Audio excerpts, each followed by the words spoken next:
Topic है शिक्षक संदर्शिका और अभ्यास पुस्तिका।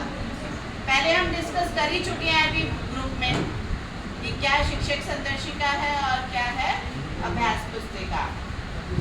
हमने जो किया है वो है शिक्षक संदर्शिका। यह वह पुस्तक है जिसमें अध्यापक के वर्ष भर की कार्यनीति, शिक्षण विधि, समय सारणी, फीडबैक आदि का ब्यौरा होता है। और अभ्यास पुस्तिका यह वह पुस्तक है जिसमें बच्चों की दक्षताओं के आधार पर लेखन व पठन का अभ्यास कार्य कराया जाता है।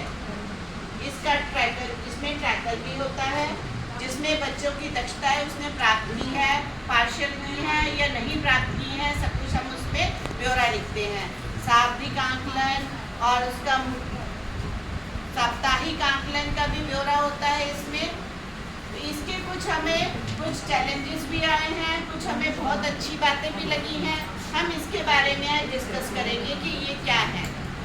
सकारात्मक इसके लिए शिक्षक संदर्शिका का सकारात्मक ये है, पाठ योजना 21 में दिवसवार और सप्ताहवार दोनों होती है। संपूर्ण पाठ्यक्रम को समय अनुसार बांटा गया है। आंकलन के लिए दक्षताएं भी इसमें पर्याप्त है। टीजी के नेगेटिव पॉइंट्स ये है कि आकलन के ट्रैकर जब हम बच्चों का करते हैं तो बच्चे ज़्यादा होते हैं तो ट्रैकर के लिए पर्याप्त पृष्ठ नहीं है। और दूसरा नंबर ये है कि बच्चे अनुपस्थित रहते हैं जिसके कारण उनका अनुकूल रूप से अच्छी तरह से ट्रैकर भरा नहीं जा पा रहा है कि शाब्दिक रूप से उनका अच्छे तरीके से आंकलन नहीं हो पा रहा, आगे पीछे होता है, समय के अकॉर्डिंग नहीं होता।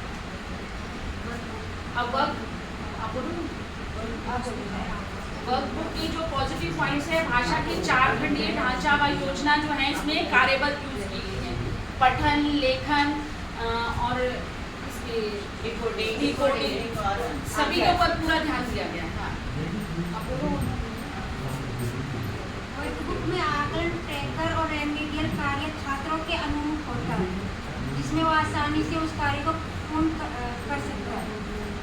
इसे समझकर पढ़ने, अभ्यास और पुनरावृत्ति का विकास, तो वो आसानी से उसको समझ सकता है और पुनरावृत्ति कर सकता है उसकी। अब वर्कबुक के नेगेटिव पॉइंट जो है कि छात्र संख्या अधिक होने के कारण समय का अभाव रहता है। क्लास में ज़्यादा बच्चे हैं तो पूरी तरह से अच्छी तरह से वो नहीं टाइम दे पाते हैं, ना ही हो पाता है। और अंग्रेजी में जो हमने देखी एक्टिव वर्कबुक में उसमें अभ्यास, पठन कौशल का अभ्यास है ही नहीं, उसमें सिर्फ ओनली कार्य पुस्तिका लेसन के अकॉर्डिंग दी गई है। बच्चों की अनुपस्थिति के कारण कार्य समय सीमा के अनुरूप पूर्ण नहीं हो पाता है।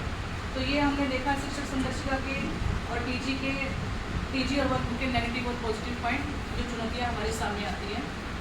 कुछ हर चीज़ में कुछ पॉजिटिव होते हैं तो कुछ नेगेटिव पॉइंट्स भी होते ही हैं। बट हम अपने डिपार्टमेंट का थैंक यू करना चाहेंगे जो इतनी मेहनत की, इतनी अच्छी बुक्स हमारे लिए बनाई।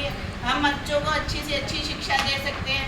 चैलेंजेस तो हर चीज़ में आते हैं, जैसे कुछ हमारी ड्यूटी लग जाती है, कभी बच्चे अनुपस्थित होते हैं, कोई उनकी गांव चले जाते हैं, जो भी रीज़न है, कुछ चुनौतियां हर जगह, चैलेंजेस हर जगह आते हैं। परंतु फिर भी बहुत अच्छी बुक बनाई है, बहुत अच्छा उसमें काम किया है, हमें भी बिजी किया है, बच्चों को भी बिजी किया है। पहले हमें पता ही नहीं होता था कि कहाँ जाना है, क्या पढ़ाना है। बट जो भी है, थैंक यू डिपार्टमेंट है।